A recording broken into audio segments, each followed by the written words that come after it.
Kelsa. Kelsa invented the rock creature.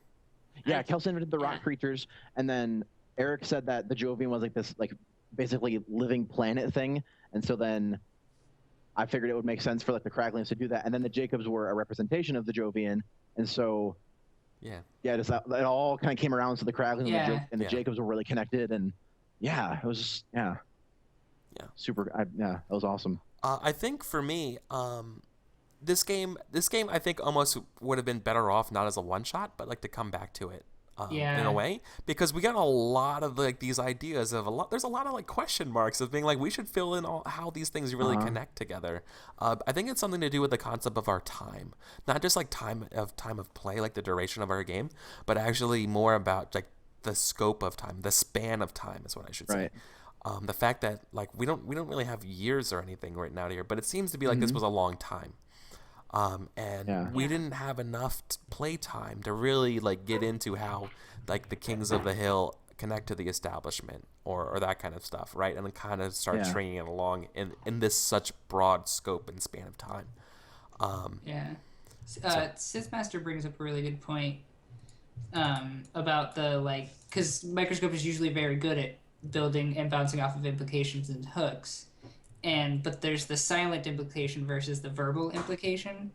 That is very obvious in this like play, where like all of the verbal implication, like that's really bounced well. But then I think silent implication, it doesn't work in at least the Microscope like way, I guess. Yeah, because if you don't clearly say it, then it leaves it open for someone else to interpret it, and so exactly. And once they say it, it's canon based on what they say. Exactly. Right. But I also think that it's harder to get someone to even jump on it if it's just completely silent. Like it will be unbuilt forever because there's no hook. There's no nothing there. Yeah. I find This is something I want to ask you guys and ping off you guys. So there were a couple things we made up, like a pirate faction forges alliance with the Jovian, or something like that. But other times we actually give things names, and I always feel like the things with names end up getting reused before the generic like hook. What do you guys think of that? I think that's true. To a certain degree, because when you have a name, then you can be referring to it. But at the same time, I mean, like, we had the trade good until we finally gave that a name. But obviously, since that was kind of the entire point of this whole timeline, it was pretty obvious we were going to come back to it. But what someone could have done was to be like, the same pirate faction that formed the alliance, blah blah blah blah blah. Alliance.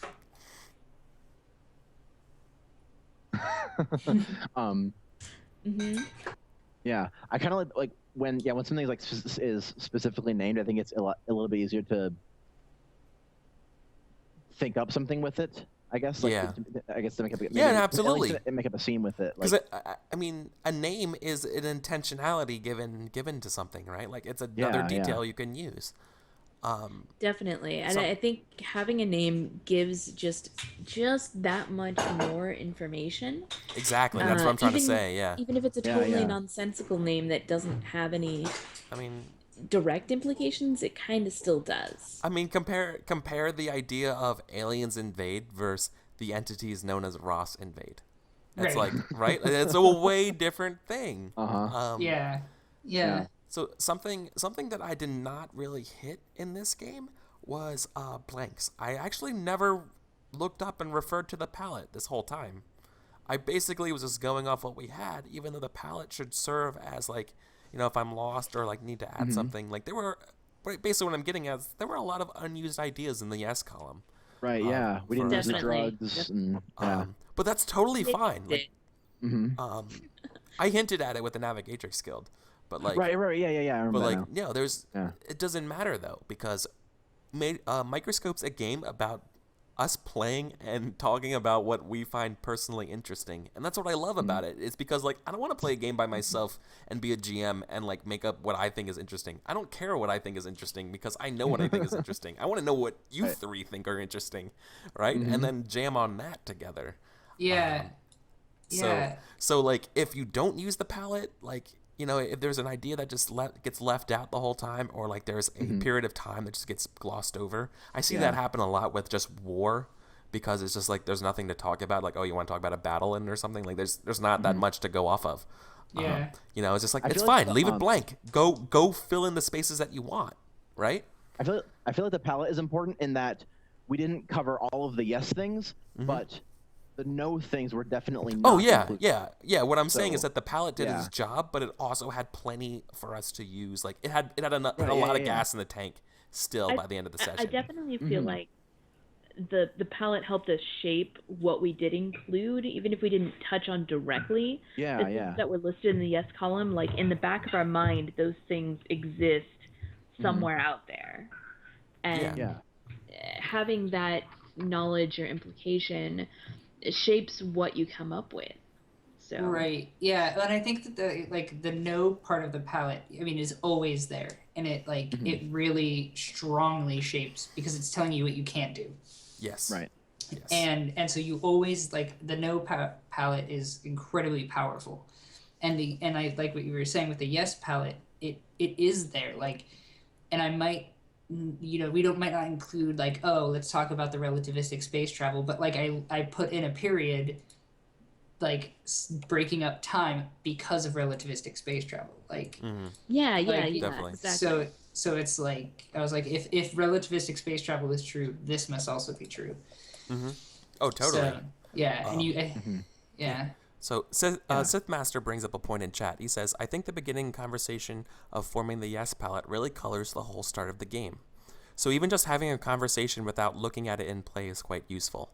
Definitely. Absolutely. Yeah. It's sort of like priming, like it's psychological priming for you to get into a certain, like, shared idea of things to be put in the game, for sure. Yeah. Totally. I say that springboarded some of our early stuff, but then we used what we came up with to springboard further things. Exactly, so, like, at the very beginning, I was definitely like, okay, what's something here? Like, oh, this. That's exactly how it's supposed to be played. Once we got a couple of focuses in, then we could build on what we'd already built. Yeah, exactly. They're seeds. They're seeds for generation, right? The content generation seeds is kind of what they are. Yeah. I'm kind of super interested in knowing where people were going with stuff. Yeah. Well, I definitely have to say, so like, let's talk about that. Oh, I was going to say one more thing about palette. Yeah. Okay, yeah. No, go ahead. Real quick, and then jump into that other part. I do a lot of improv, and one of the things you do when you get a suggestion for a scene is you think about that word, but you just use that as a starting point. So if you get a generic word like bear, and maybe that makes you think of, like, a bearskin rug. And so then you do a scene about going shopping. Like, it's still, like, related, but it's not directly about a bear or even a bearskin rug necessarily. You know? Yeah, it just features a bearskin rug somewhere. Yeah. Yeah, exactly. It gets here we are at the bear store. Okay. So what were our theories, and, like, what were our ideas going with different ideas? So, like, because Jacob was my baby for quite a lot of it. So my idea was that Jacob was, like, just some random pirate who, like, and I was trying to figure out what he did, but essentially, like, I think he, like, maybe showed kindness or, like, tried to help Garden. Maybe he forged the faction with the Jovian. Yeah, like, I think that's when it was starting, but, like, it was like the Jovian chose him because it was like he did a good thing for the Jovian. Yeah. And so he just, like, some weird ritual thing that connected him to the Jovian, but it was just a Jacob. And then from that moment on, the Jovian decided that all Jacobs are like this man and must, like, and so, I will make more Jacobs. All Jacobs are Jacob. Right, yeah. And, like, that was where I was going. I would, like, which is why like the Jovi is eating the Jacobs. Oh, that's like a very Aristotelian, like the capital Jacob, right? Right. Yeah. Like the ideal Jacob. Yeah. Yeah. That's awesome. I was gonna say, I was thinking early on when I did the assassinated thing, the sliver creature I thought was actually going to be the trade good. That they were dealing weapons. That was I was gonna start with that, but then that was my legacy, and then I think it was Kelsa's turn, and then she talked about the trade good. I was like, okay. Yeah, so it's like that's fine, and you just roll with it. So I'm still not 100% sure what it was, but it's NERPs. I feel like it. Yeah, it's totally NERPs. It's super NERPs. But like I got like I felt like it was it's like dragon held NERPs. Oh, those are the best NERPs. But yeah, I felt like from the whole way we've been played it since the very beginning, since we made like the discovery of it a dark event, like that it was like some kind of drug or weapon. Exactly. Yeah. Maybe it was a weaponized drug. Yeah, like who even knows? That's all you get from asking a simple question: is it light or dark? Yeah. Right.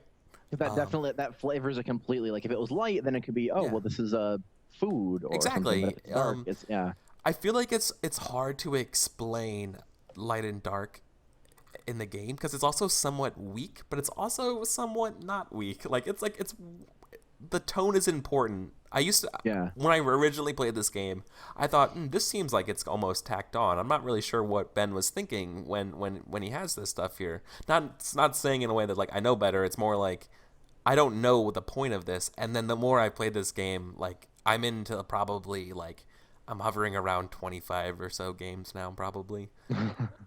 maybe a little less. I'm at the point now I see why.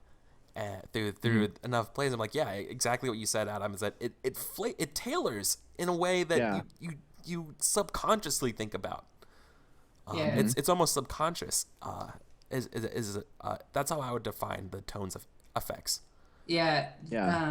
It's like so much of this game is priming.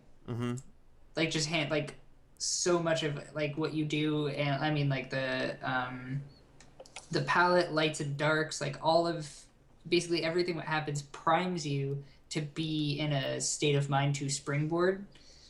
Like it just is trying to like narrow you down to a point where you're like, I will work with stuff. Like I will give me things, and I will go forth with them. Yeah. Awesome. I definitely agree.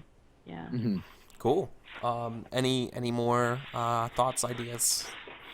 Yeah, I really like coming up with something, like even like whether it's extremely vague or extremely specific, and then seeing where someone else takes it, and then grabbing it after they do something with it and doing something else with it, and then letting it go somewhere else. That was that relationship part of this. That relationship's super fun. Yeah. What so Adam, what I'm just curious. You might not have an answer to it, but if you were to play Microscope again, do you think like what would you like to see in a future Microscope game? Like if you were going to play Microscope again, what would be like kind of like what you were thinking? Maybe like a smaller scope game, or like what kind of concept would you like to explore in another game? I guess kind of like I think we kind of talked about it in the beginning too, like when we were actually coming up with our concept, with our scope. Yeah, with our concept. Like just now that we've done a sci-fi thing, I would maybe like to just see like a different thing, like a medieval thing or like a Victorian thing, like just like something different, like maybe even still do like a trade route, but just in a different setting, just like we've covered a bunch of sci-fi stuff, or even just something different. Awesome. Yeah. A different concept, but totally okay. Cool. Yeah. I was just wondering because I'm always excited to see what sort of ideas get triggered from. This type of game. I would totally love to like get a group together and then do a Microscope game to make the world in which we play a different role-playing game. Yep. That's. I have actually done that. I really want to do that now. I did that with we played Atlas to make a map, and then we played Microscope like define a history for that map, and then we're playing in that world. That's so cool. It's so it like what it does is it makes your players great. it makes your players invested because they've built the world. Exactly. Yeah. I was having this conversation with a few math squatters in a chat today, actually about this type of stuff and how we made this from nothing. Like we got together around like 8:30, right? A little later, but saying 8:30 makes me sound better. Sure. And we made this from nothing. Like we had no idea beforehand, right? 3 hours and yet ago, now, I had no but idea we're we invested. Talking paintings. Yeah, and we Totally. were invested, and I feel like, Sith's been here, like so many folks have showed up and like watched us make this game from nothing too, and contributed as well from chat, like even if it's just lame puns, right? Like it causes a sort of investment. Puns were glorious. Yeah, like it just has a sort of like investment that. I don't know. Like, I don't really feel if I show up to a D&D game and it's like I made this world for 10 hours. It's like that's cool. I don't care about your pantheon that you made up on your own, right? That's definitely the thing I feel with other games, like where the players don't really feel connected to it because they didn't do anything with it. Yeah. Right. So. And you don't even have to explain anything to them because they. And I also just want to welcome all the new people in chat who this might be their first time. I know you're catching the tail end of this game, but this will be on VODs on YouTube as well. Yes. As well as I regularly stream this, not just Microscope, but numerous other story games Mondays and Wednesdays starting at 9 Pacific p.m. So, closing thoughts, guys. Thank you. Thumbs up for Microscope. Yeah. Then just real quick outros. Tell us who you are again for everyone. So starting to my bottom left is Robert. So Robert. I'm Robert. Demosthenes everywhere. Twitter, Twitch. I mostly play games in real space, but I've been trying to play more games on streams and stuff. I'm a amateur game designer, among other things. So, yeah. Awesome. Thanks, Robert. Kelsa. Hi, I'm Kelsa. I play games, board games, role-playing games, etc. I really enjoy guesting on Once Upon a Game. I also play in another role-playing game that gets streamed on Wednesdays. And also run a role-playing game that gets streamed on every other Sunday, and also play in one that gets streamed on Mondays. Let's just say I'm all over everywhere. I really need to come up. I really, really need to figure out how website design works and put my schedule somewhere on the internet. Kelsa, are you familiar with like tools like Squarespace or Weebly and stuff that make websites super easy? Vaguely. Why don't you tell me more about those later? Yeah, I'll tell you more about them later. But they might be a solution that you're looking for. So, I guess lame puns can't walk. God damn it. All right, Adam. Beautiful. So, first off, thank you, Eric. Thank you, Kelsa. Thank you, Robert. This was an amazing experience, and I really want to play more Microsoft. You have no idea. I'm on the East Coast, so it's 3:15 a.m. here, and I'm pretty tired. So words not connect well. Thank you I want to play more Microscope now, a lot more. So thank you all for this awesome first experience. I'm Adam. Online, I'm Tuxtradamus, twitch.tv/Tuxtradamus. Twitter/Tuxtradamus. I stream video games when I can. I do role-playing games. I have my own thing that I do, but it's in flux right now because stuff. This Saturday at 5, I'm going to be on twitch.tv/Swargula. It's like a viewer game of D&D, and I'm going to be in that on Twitch this plays Saturday. D&D. Yeah, Twitch plays D&D. It's actually it's really really cool. I'm gonna be in that Saturday. Eric and I are actually going to be in a game of Lasers and Feelings on Sunday. Yes, right? Exactly. Yes. Yep. Cool. And maths. Yeah, that was maths. Yeah. So if you want to follow all of us, and support stuff, that would be fantastic. So, and I was your host tonight. I'm Eric /EricVulgaris. You can follow me on the internet. Pretty much everything is EricVulgaris. So like Twitter here, Twitch, YouTube, everything. So this was Once Upon a Game. This is a story game variety show where we play for about 3-ish hours and then also decompress and talk about the games that we like. And they're all games that are prepless and GMless. So there are games that don't require the whole table to sit down for hours and basically make a tax return character sheet or anything like that. It's just sit down and play. The most important aspect is that you're interested in playing. So that's really what I want to do. Just kind of showcase these interesting games that are out there. If you want to see more content like this, so Mondays and Wednesdays at 9 p.m. Pacific, as well as my YouTube channel has the VODs. Tomorrow, on Thanksgiving, I will be doing a 10 a.m. Game of Lovecraft-esque, which is a GMless horror game, which is phenomenal. I've played it a few times already. I played it like 3 or 4 times. 2 of them have been streamed.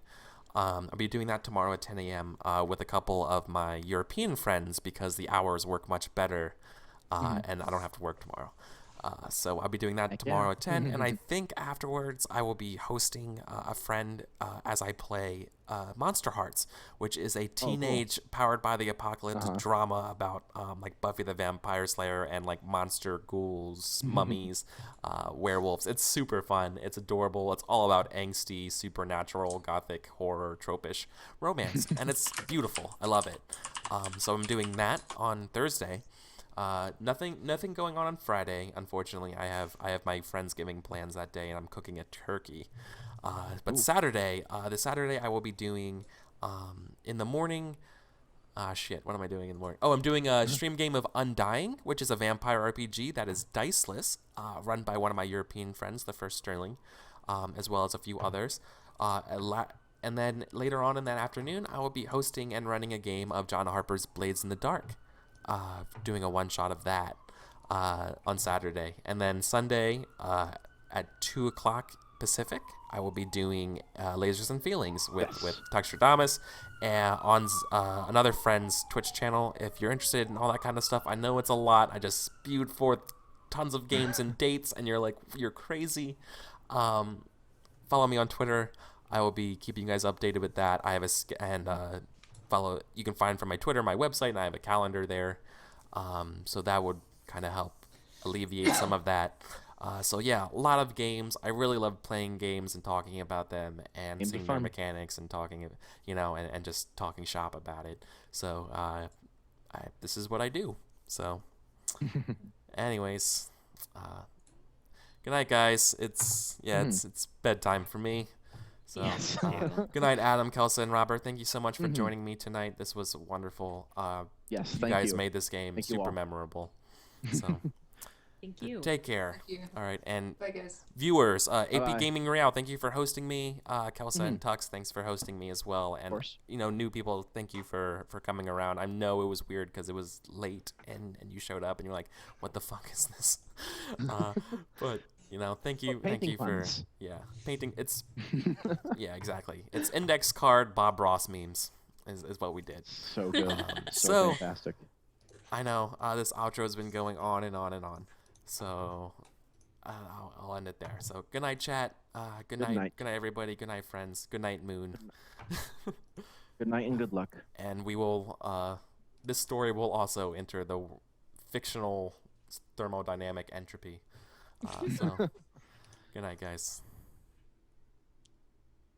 Good night.